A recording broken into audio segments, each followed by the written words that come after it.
Welcome to the deep dive. We are on the eve of the U.S. presidential election. I know. I know, right? And tonight we are going to take a look at this article from African News. Okay. It's titled U.S. November 5 election, Trump, Harris hold closing rallies. At first, Remember, guys, this video is sponsored by One Browser. Don't miss out. One Browser is the must-have tool of 2024. Try it now. Link is in the description. Back to the video. glance, it just seems like, your typical election coverage. But I think there's actually a lot more to unpack here. Yeah, I think you're right. Yeah. I think there are some really interesting things going on beneath the surface that that can tell us a lot about where American politics are headed. Okay, so let's just jump right in. Yeah. On the surface level, we've got Trump versus Harris. Right. The election's tomorrow. Yep. Just your basic setup. Right. But then if you look a little bit closer, you see that Trump, he's a former president and he was convicted of a crime and he's trying to make a comeback. Which is unprecedented. Huge. Yeah. And then on the other side, you've got Harris, and she's trying to, kind of break this historical trend of vice presidents struggling to win the top job. It's really uncommon for a vice president to successfully run for president. Right. And so it's definitely not just another election, is it? No, not at all. Yeah. This one feels different. Yeah. It feels like a real clash of narratives, a real test of the American political system. Totally. Essentially a huge turning point. And the article really focuses in on these closing rallies that are happening in Michigan and Georgia. And these are not just any states, of course. No, these are key swing states. Huge. They could very well decide the entire election. Right. And one of the things that really caught my eye was the article mentions Michigan in particular and how some Democrats are actually planning to vote against Harris. That's right. I mean, why would voters in her own party turn against her like that? I think that's a really interesting detail, and it speaks to a possible rift within the Democratic base. Right. The article mentions that these voters want to punish Harris for wars in the Middle East. Yeah. Which suggests that there's maybe some dissatisfaction with certain foreign policy decisions. Uh-huh. I mean, whether this dissent is widespread enough to actually impact the election, I don't know. That remains to be seen. Yeah. But it's definitely something to watch. It's a big deal. And, and then the article goes on to actually describe the atmosphere at these rallies. Trump is sticking to his script in Georgia. Harris is, talking up momentum in Michigan. Right. I'm curious, if you were at these rallies, what kind of energy would you pick up on from these descriptions? It almost sounds like both candidates are trying to play it safe in these final hours. Okay. Trump sticking to the script. It kind of suggests maybe a desire to avoid any gaffes or controversies, and Harris emphasizing momentum. I think maybe that's an attempt to project confidence, maybe even overcompensating a little bit for that potential dissent, within her own party. Okay, interesting. Yeah. So reading between the lines here, it seems like even with just a day to go, this race is still very much up in the air. Absolutely. Yeah. The article even points out that, all the pundits, the pollsters, they're having a really tough time predicting how this is going to turn out. And I think that just speaks to a broader trend in American politics, which is this increasing volatility and unpredictability of elections. Right. It feels like anything could happen tomorrow. Absolutely. And then there's this phrase that the author uses to describe both candidates' journeys, a startling reversal. Yes, startling reversal. What do you make of that? Well, I think that's a very deliberate choice of words. Okay. Think about it. Think about Trump, once the ultimate outsider. And now he's the familiar, albeit controversial figure. He's gone from this unexpected victor to the incumbent. Yeah. Facing legal challenges. I mean, it's quite a turnaround. It is. It's remarkable. And on the flip side, you have Harris, who started out with all these high expectations. Right. And now she's fighting this uphill battle. She is. It's like they've switched roles in a way. They really have. Yeah. And I think that contrast, it just highlights how unpredictable U.S. politics really are. How quickly public perception can shift, how fortunes can change. Right. It makes you wonder, what forces are really at work shaping the political landscape right now. Right. It's not just about these two individuals. It's about something much larger. Exactly. Exactly. Okay, so just to kind of recap here, Yeah. we've got this tight race, swing states in play. Huge swing states. This tension within the Democratic Party, this overall sense of uncertainty. Yeah. So what stands out to you the most so far? I mean, I think for me, it's the level of unpredictability. Yeah. We've got a former president trying to get back in power. Right. A vice president who's facing, opposition from within her own party. Yeah. The electorate is deeply divided. Yeah. I mean, this is a recipe for an election night that could go in any number of directions. And we can't forget about those swing states. We can't. Places like Michigan and Georgia where, a small number of votes could make all the difference. Yeah, yeah. Understanding those swing state dynamics, and especially the things that are driving voter decisions in places like Michigan, I think that's really crucial if we're going to try to, wrap our heads around all the potential outcomes of this election. Yeah. Yeah, and that brings us back to those Michigan Democrats who are planning to vote against Harris. Yeah. The article mentions their frustration with her stance on wars in the Middle East. But what does that really tell us? Like, what's behind that dissatisfaction, and how significant could it be? Well, I think to unpack that, we need to look beyond just the headline. Okay. Wars in the Middle East. It's kind of a broad term. Right. Is it about specific conflicts? Is it about the overall cost of military intervention? Is it about, a perceived lack of diplomatic efforts? Yeah. I think to really understand, like, how deep this dissatisfaction runs, we need to get into the specifics. That's a good point. Yeah, it's so easy to kind of simplify these complex issues. Yeah. But to really understand what's going on, you have to dig deeper, especially in a state like Michigan. Especially in a state as crucial as Michigan. Yeah. I mean, I think the reasons behind, why these voters are making the decisions they're making, it could reveal a lot about, fault lines within the Democratic Party and potentially the broader electorate as well. Okay, so we've got this really kind of intricate picture emerging here. You do. But before we move on, I think it's worth pausing for a second and just appreciating how unusual this election really is. Oh, yeah.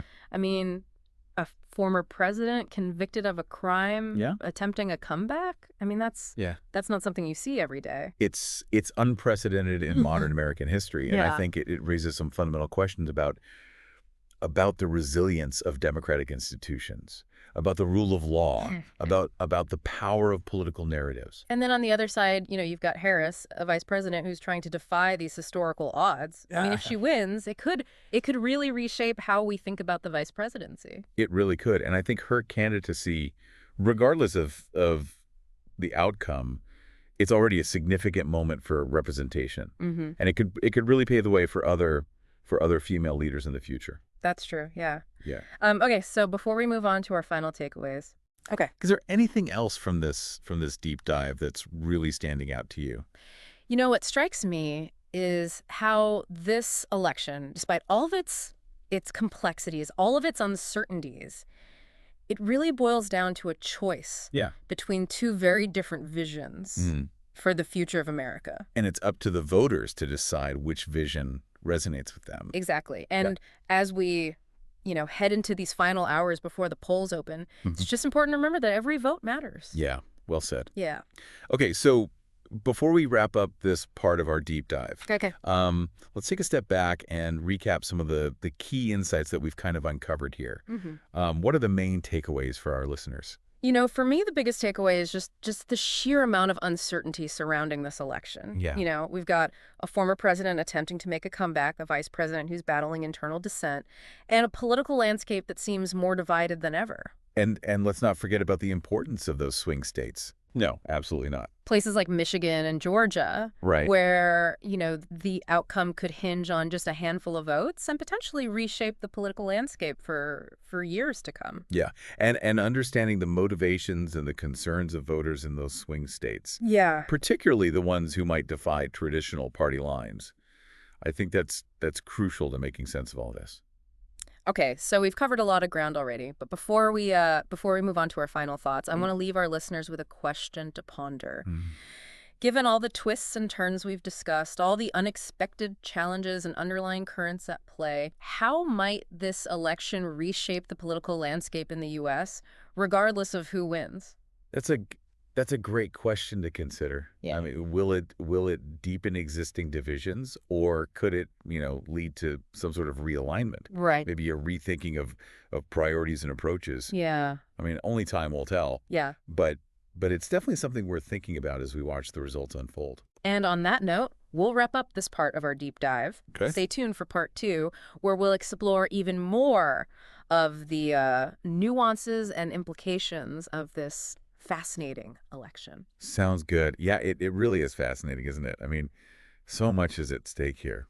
It is, and it's interesting thinking about all this, and I keep coming back to this image of Trump and Harris together at that 9/11 commemoration a few months ago. Oh, yeah. The article mentioned it just briefly, but it feels pretty significant now Oh, absolutely. in light of, everything we've been talking about. It really does. There they were, side by side, paying tribute to this national tragedy. Yeah. And now, just a short time later, they're locked in this incredibly intense battle for the presidency. Right. I think it says a lot about, how complex American political life really is. It's like this constant push and pull between unity and division, Yeah. between this shared history and these totally opposing visions for the future.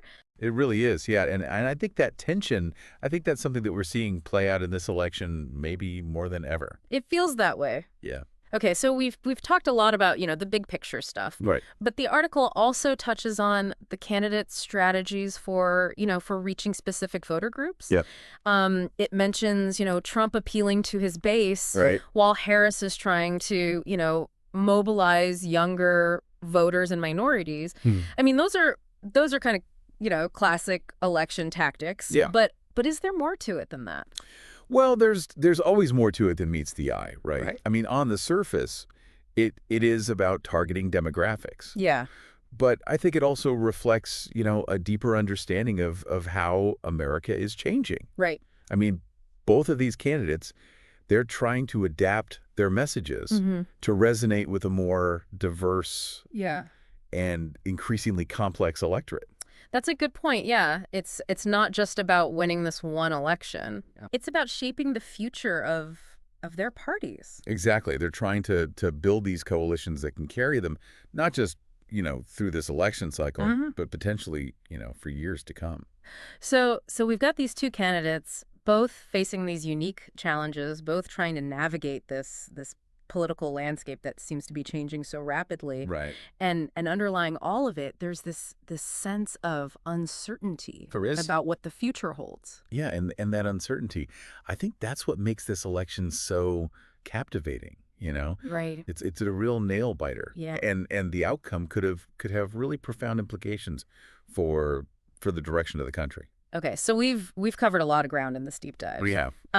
Before we move on to our final takeaways, is there anything else that's particularly striking to you?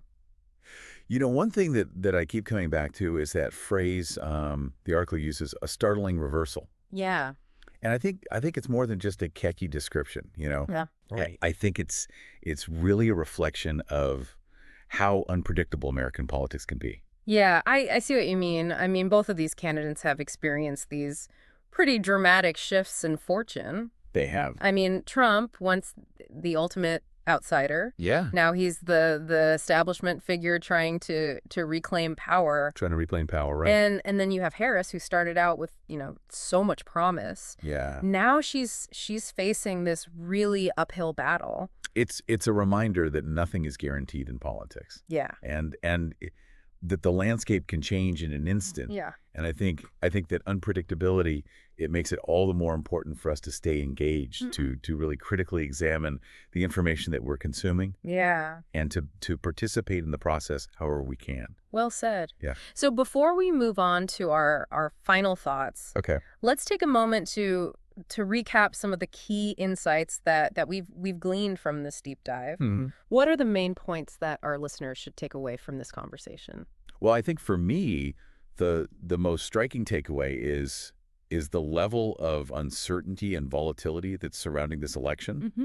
We have a former president who's trying to defy the odds, a vice president who's contending with these internal divisions and a political landscape that just seems to be in constant flux. And we can't forget about those swing states, No. places like Michigan and Georgia, Absolutely. where, the outcome could very well depend on a small number of votes. It really could. And potentially even determine the future direction of American politics. Yeah, and understanding those dynamics Yeah. at play in those swing states, Yeah. the factors that are driving voter decisions, the potential for surprises. I mean, all of that is crucial, I think, to grasping the full scope of this election. Okay, so we've unpacked a lot here, but before we wrap up, Yeah. I want to leave our listeners with one last thought to ponder.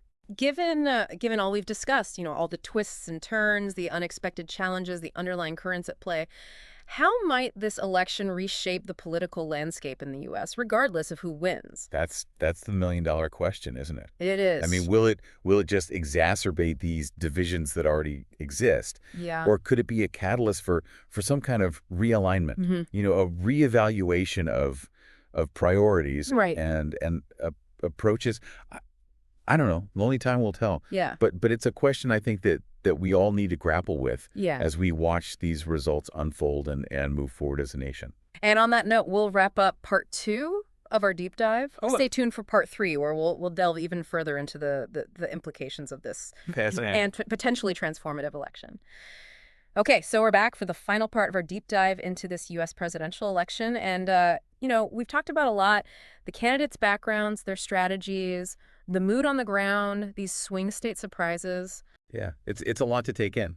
It is, but you know what? I want to kind of shift our focus now to the bigger picture, What happens after the election? Right. Regardless of who wins. Yeah, I mean, that's the really crucial question, isn't it? Yeah. I almost think the aftermath of this election could be even more significant than the result itself. Wow. We are dealing with some really deep divisions within this country. Yeah. And the outcome of this election, it could either, make those divisions worse, right, or it could offer an opportunity for some healing, some progress. So how do we move forward as a nation after such a contentious and potentially divisive election? It's not going to be easy. Yeah. It's going to require real leadership, empathy, a willingness to actually listen to and understand, those who we disagree with. Right. It's about finding ways to bridge these divides, to find that common ground. Yeah. And work together to solve these really challenging problems that our country's facing. It sounds like a really tall order, especially given, the current political climate. It is a tall order, but I believe it's possible. Okay. And I think this election, no matter who wins, I think it could actually be a catalyst for change.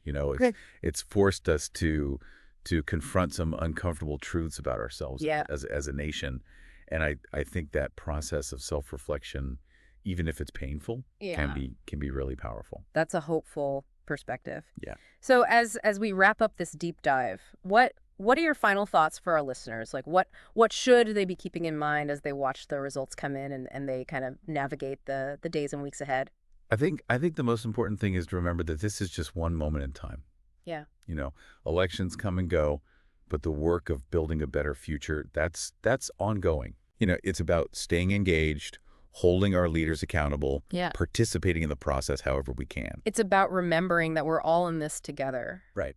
Exactly. I mean, regardless of our political affiliations, we all share a common destiny as Americans. Absolutely. And that shared destiny, it requires us to find ways to bridge those divides. To really listen to each other. Yeah. And work together to create a society that's more just and more equitable and prosperous for everyone. Yeah, well said. And on that note, I think it's time to wrap up this deep dive. Okay. We've explored so much, the nuances, the uncertainties, the profound implications of this upcoming U.S. presidential election. Yeah, it's been a journey. It has, but this is just one piece of a much larger puzzle. It is, and we encourage all of you to keep exploring, to keep digging into those issues that matter most to you. Yeah. And to engage in thoughtful dialogue with those who hold different perspectives. That's right. Democracy is a